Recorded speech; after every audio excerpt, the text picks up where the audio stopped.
우리 계속 인사드리겠습니다. 옆에 분과 인사합니다. 반갑습니다. 잘 오셨습니다. 축복합니다. 주님의 이름으로 축복합니다. 우리 40일 특별 새벽 기도회 계속해서 하고 있습니다. 믿음으로 함께 세워가는 교회라는 주제로 우리 같이 기도하고 있습니다. 우리 어제 로마서 어제 말씀 잠깐 살펴보면 어제 말씀 보기 전에 우리 로마서 4장도 하고 지나갔습니다. 혹시 모르신 분들 있으실까봐 주일 우리 설교를 통해서 로마서 4장 말씀을 이렇게 보고 넘어갔는데요. 혹시나 궁금하신 분들 또 찾아보고 싶은 분들 있으면 우리 홈페이지를 통해서 또 유튜브를 통해서 말씀 듣고 또 계속해서 이어갔으면 좋겠습니다. 어제 우리는요 로마서 5장 1절에서 11절 말씀을 가지고 이 신칭이 예수 그리스도를 믿음으로 말미암아 의롭다 받은 우리에게 하나님께서 선물 주셨어요. 어떤 선물 주셨느냐? 화평과 소망과 사랑이라는 선물을 주셨다. 그것을 누리자라는 것을 이제 말씀을 나눴고, 특별히 사랑의 영역에서 우리 하나님께서 우리에게 사랑을 보여주셨는데 우리가 연약할 때, 우리가 죄인 되었을 때, 아니 우리가 원수 되었을 때 그의 아들 예수 그리스도를 십자가에 죽으시기까지 하심으로써 하나님의 사랑이 얼마나 크고 위대한지를 우리에게 보여주셨다.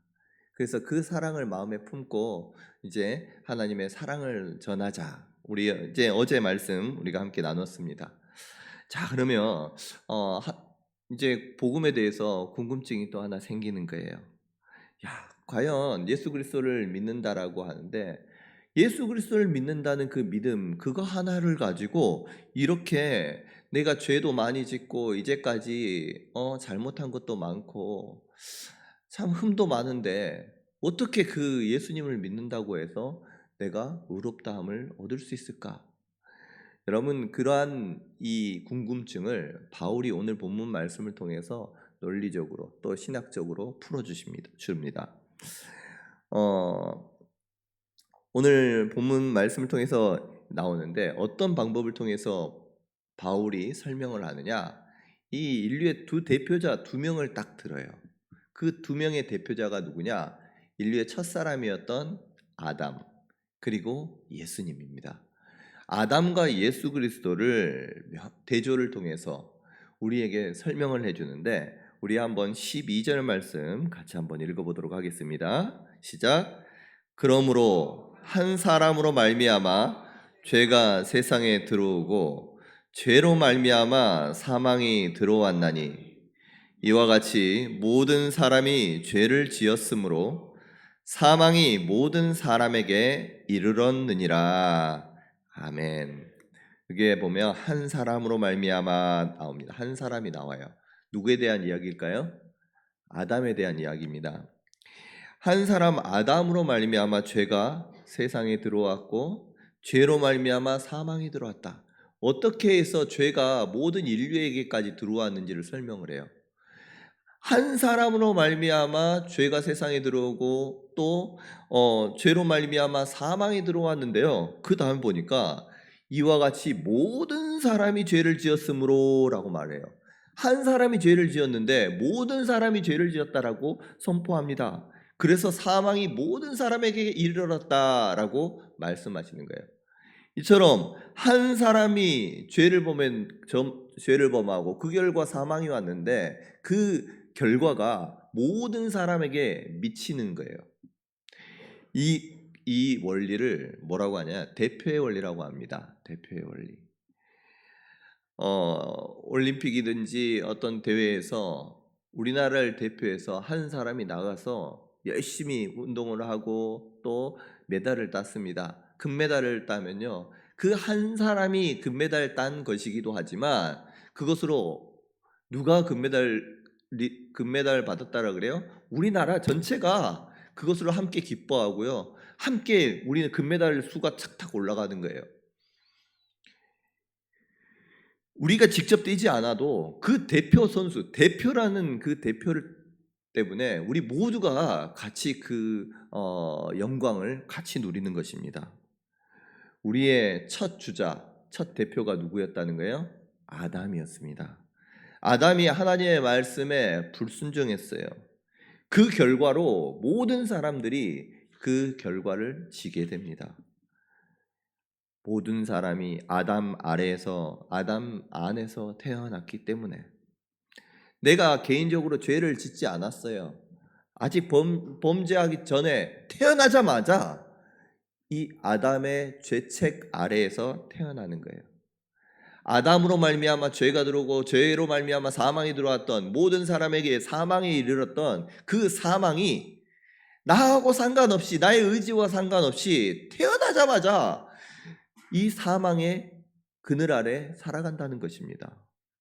오늘 14절 말씀 보면 그 말씀 나와요. 그 사망이 왕노릇한다라는 말씀이 나옵니다. 사망이 왕노릇한다라는 말이 무슨 말씀이냐? 사망이 우리의 전적인 통치권을 가진다는 거예요. 우리의 왕이 태어나자마자, 아담의 후손으로 태어난 사람은 그의 왕이 누구라는 것입니까?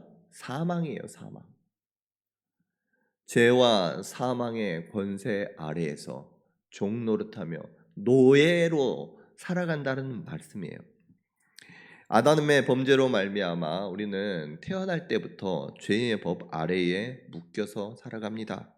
뿐만 아니라 내가 아무리 착한 일을 하고, 내가 선한 일을 하고, 돌을 닦고, 아니 빌고 뭐 한다고 할지라도 이 우리의 주인이 누구냐? 사망인 거예요. 사망. 뿐만 아니라 이 사망은요, 왕 노릇하면서 사람들에게 왕 노릇하면서 사람들로 하여금 그 마음과 의지를 사로잡습니다. 그래서 죄를 짓게 만들어요. 아니 나는 죄 짓기 싫어요. 그런데 내 의지와 상관없이 이 사망이 나의 의지를 붙잡고 있고 나의 마음을 붙잡고 있기 때문에 왕 노릇하기 때문에 이 사망이 우리로 하여금 죄의 자리로 계속 끌고 간다는 거예요. 결국은 어떻게까지 됩니까? 죽음까지 이르게 한다는 것입니다. 사망에 거역할 수가, 죄와 사망의 권세 아래서 사람들에게 그것을 거역할 수 있는 힘과 능력이 없는 거예요. 아무리 내가 그렇게 하기 싫어도 끌려가게 될 수밖에 없어요. 왜요? 우린 법적으로 죄와 사망, 죄 아래에서 태어났고 사망이 왕노릇하고 있기 때문에 아무리 착한 일하고 뭐하고 해도 그 아래에서 자유로울 수가 없는 것입니다. 이처럼 아담으로 말미암아 모든 사람은요, 죄와 사망의 권세 아래에 두게 됐어요. 살게 됐어요. 그러면서 사도 바울은 아담에 대한 이 이야기를 마무리하면서 중요한 한마디를 덧붙입니다. 우리 14절 하반절을 보면 아담에 대해서 나와요. 아담은 오실자의 뭐라고요? 모형이라. 오실자가 있다는 것입니다. 그리고 아담은 오실자의 모형이라는 거예요.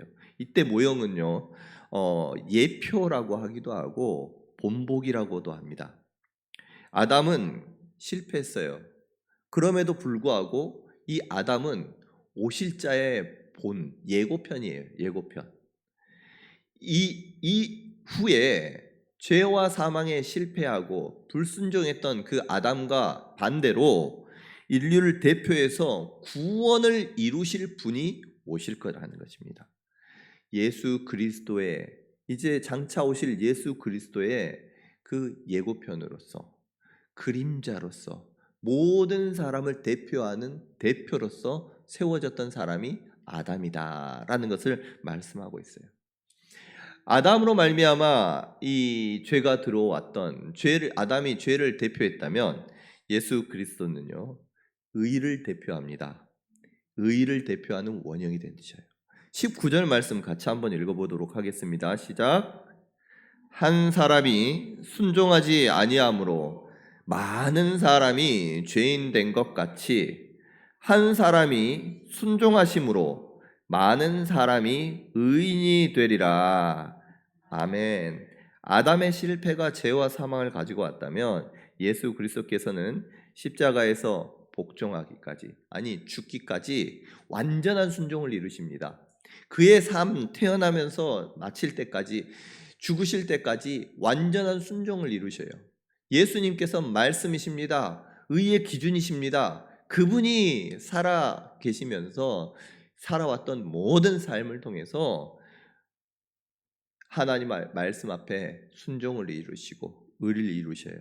예수 그리스도의 그 완벽한 의가 이제는 예수 그리스도를 믿는 저와 여러분들에게, 우리 모든 사람들에게 그 의를 주시겠다는 거예요. 여러분, 우리는요, 우리가 의롭다 여김을 받는 것은 나의 어떠함 때문에, 내가 하나님 앞에 뭘 잘해서 기도해서 옛날에 뭐 잘 섬겨서 그런 것으로 얻는 것이 아니에요. 우리의 구원은, 우리의 의는 오직 우리를 대표하신, 우리의 대표자가 되신 예수 그리스도께서 의를 온전히 이루었기 때문에, 의를 완전히 이루신 그 의가 우리의 의로움이 되는 것입니다. 이걸 뭐라고 말씀하느냐? 조금 어려운 말로 의의 전가라 그래요. 의의 전가. 예수님의 의가 우리에게로 전해졌다는, 우리에게로 왔다는 거예요.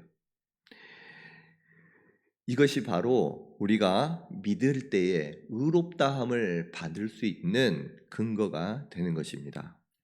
아담에서 안에서 우리는 죽었습니다. 아담의 후손으로 우리는 죄와 사망의 종노릇하며 그 안에서 살아갔습니다.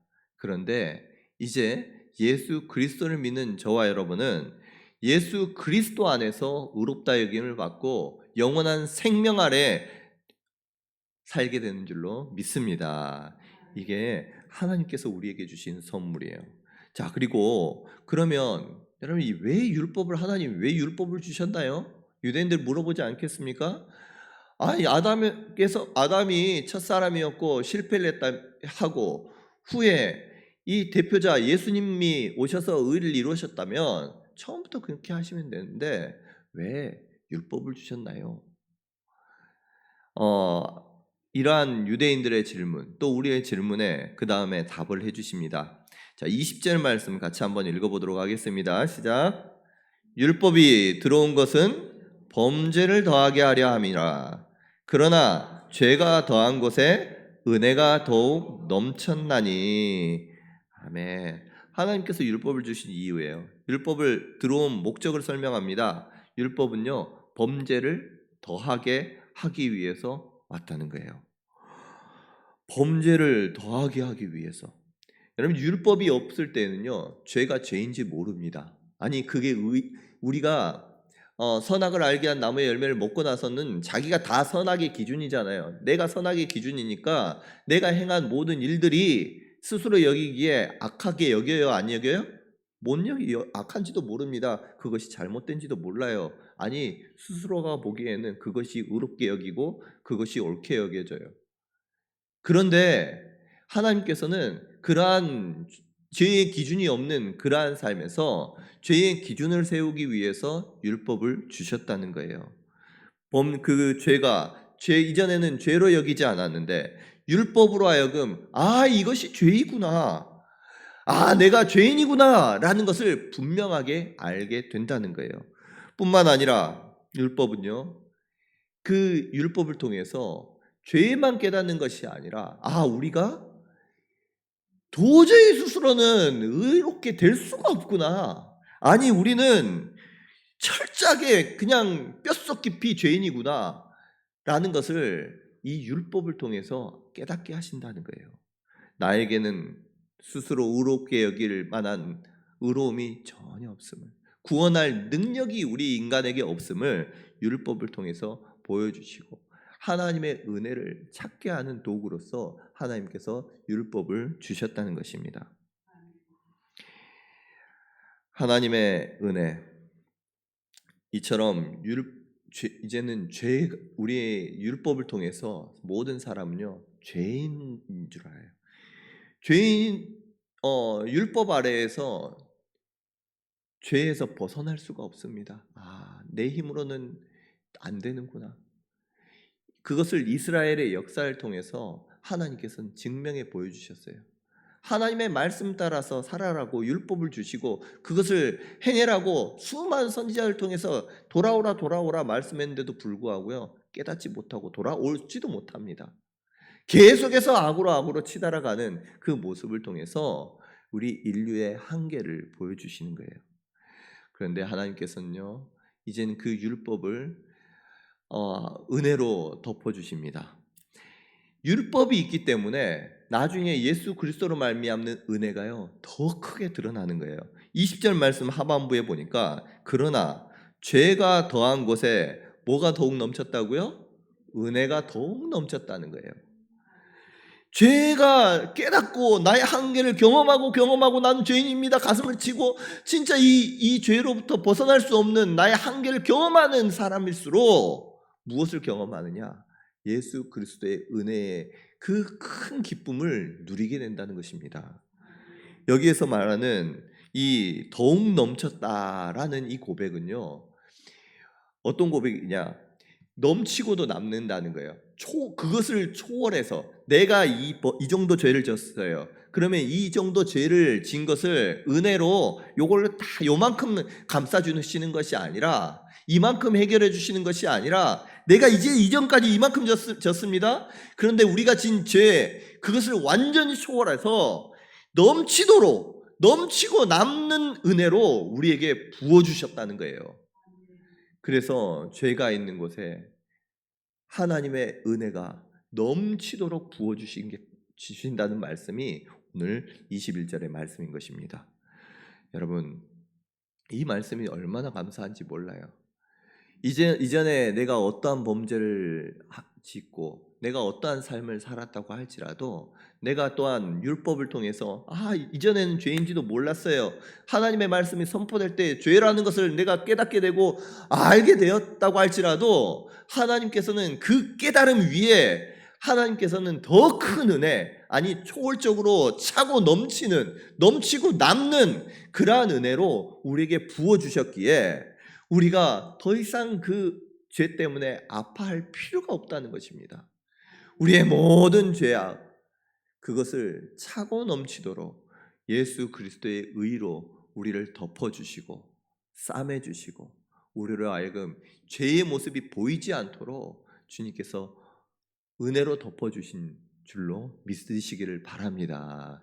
그렇기 때문에요, 하나님 앞에 죄를 깨닫게 하거든. 하나님께서 율법을 통해 말씀을 통해서 또 우리로 하여금 죄를 깨닫게 하거든. 그럼 죄가 더한 곳에 은혜가 넘칩니다. 더욱 넘치기에 하나님 말씀 앞에 무릎 꿇고 회개하고 돌아올 수 있는 은혜 우리 성도님들에게 있으시기를 간절히 소원합니다. 하나님께서 돌아오면, 하나님께 두 손 들고 돌아오면, 하나님 나 죄인입니다 고백만 하면 돼요. 주님의 십자가를 바라보며 하나님 날 용서해 주십시오, 나에게 은혜를 더하여 주시옵소서 고백하며 하나님께서 우리에게 예비하여 주신 은혜는요, 이미 우리에게 주셨어요. 그런데 그것을 내 마음에 열지를 않아요. 죄인임에도 불구하고 회개하지 않아요. 그러면 그 은혜가 나에게서 차고 넘치는 은혜가 있다고 할지라도 내 안에는요, 공허한 거예요. 여러분, 우리 하나님께서 우리를 위해서 예비하신 은혜가 크고 넘친다는 것을 기억하면서 어떠한 죄라도 괜찮아요. 하나님 두 팔 벌려 안아주시고 손잡아 주십니다. 우리 그 로마서에 21가지의 그 죄악들의 모습들이 보인다고 할지라도 그 앞에 하나님 저 제 모습입니다, 하나님 용서해 주세요, 하나님께서 묻지도 따지지도 않으시는 거예요. 왜요? 우리의 의가요, 하나님 앞에 우리가 의롭다 여김은 내 의가 아니라 예수 그리스도의 의로 우리는 이미 의롭다함을 받았습니다.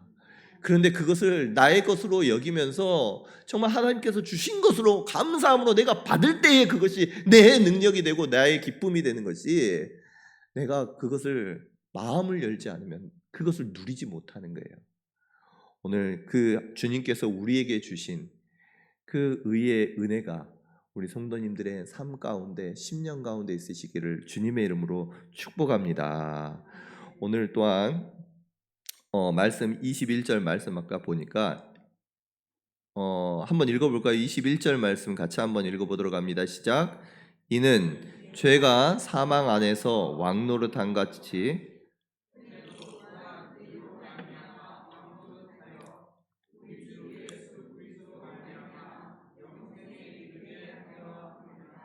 아멘. 자, 이제 은혜가 왕노릇한다라는 거예요. 은혜가 왕노릇한다는 것입니다. 이전에는 무엇이 왕노릇했어요? 죄와 사망이 우리를 왕노릇했다면 이제는 예수 그리스도께서 이루신 그 의로 말미암아 이제는 은혜가 우리의 왕이 됩니다. 은혜가 왕노릇하는 거예요. 주인이 바뀌는 거예요. 죄와 사망의 권세, 이 주인이 이제는 바뀌었습니다. 예수 그리스도가 우리의 주인이 되고 은혜로 우리를 통치하신다는 거예요. 여러분, 주님께서 십자가에서 흘리신 그 보혈, 그 피가 우리의 모든 옛 주인이었던 죄와 사망에서 우리를 자유케 하고 법적으로도 이제는 죄와 사망이 더 이상 우리를 주장할 수가 없습니다.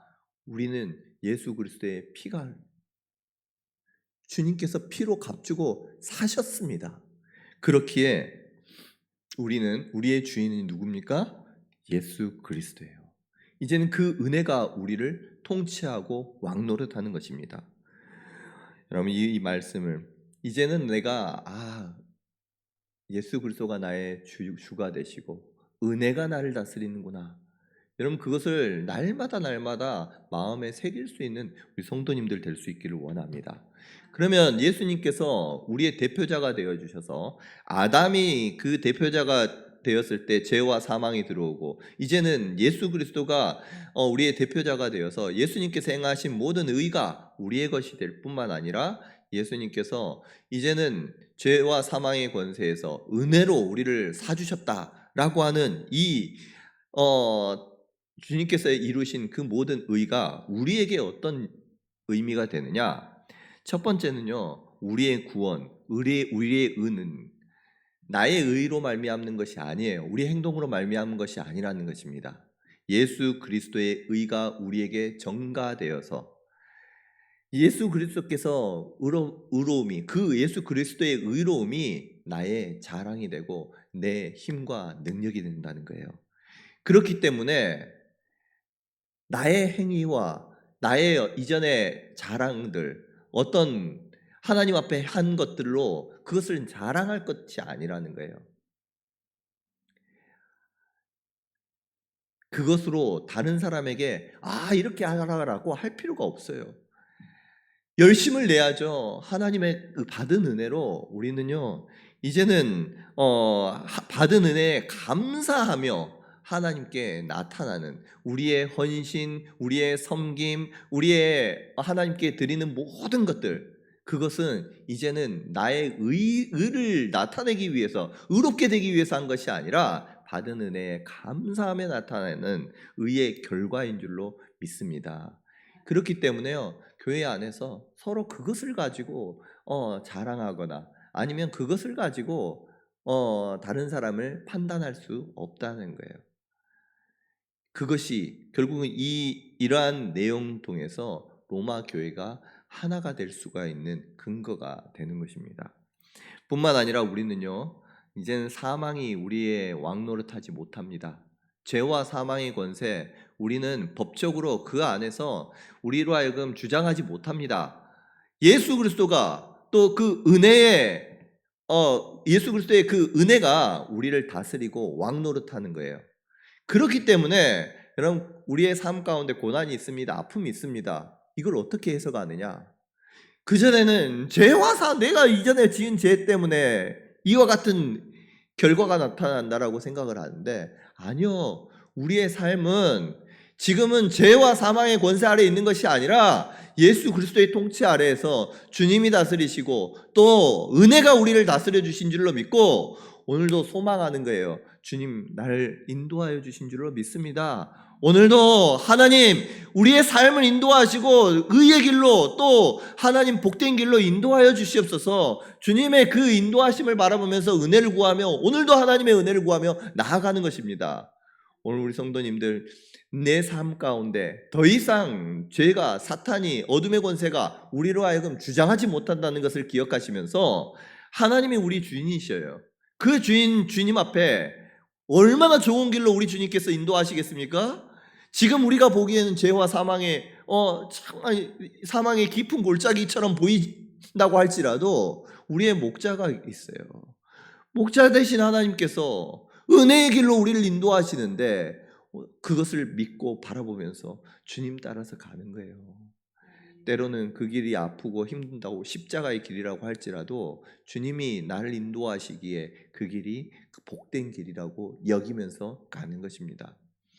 여러분, 우리의 소유, 우리의 통치는 은혜의 통치를 받습니다. 죄와 사망이 더 이상 주장하지 못해요. 그래서 우리의 마음이 하나님 주시는 평강이 있기를, 하나님 주시는 기쁨이 있기를, 또한 은혜가 여러분들의 삶을 통치하시기를 간절히 소원합니다. 내가 하나님의 은혜를 구할 뿐만 아니라 다른 사람에게도 하나님의 은혜를 전할 수 있는 은혜의 도구가 되기를 우리 성도님들에게 다시 한번 주님의 이름으로 축복합니다. 기도하겠습니다.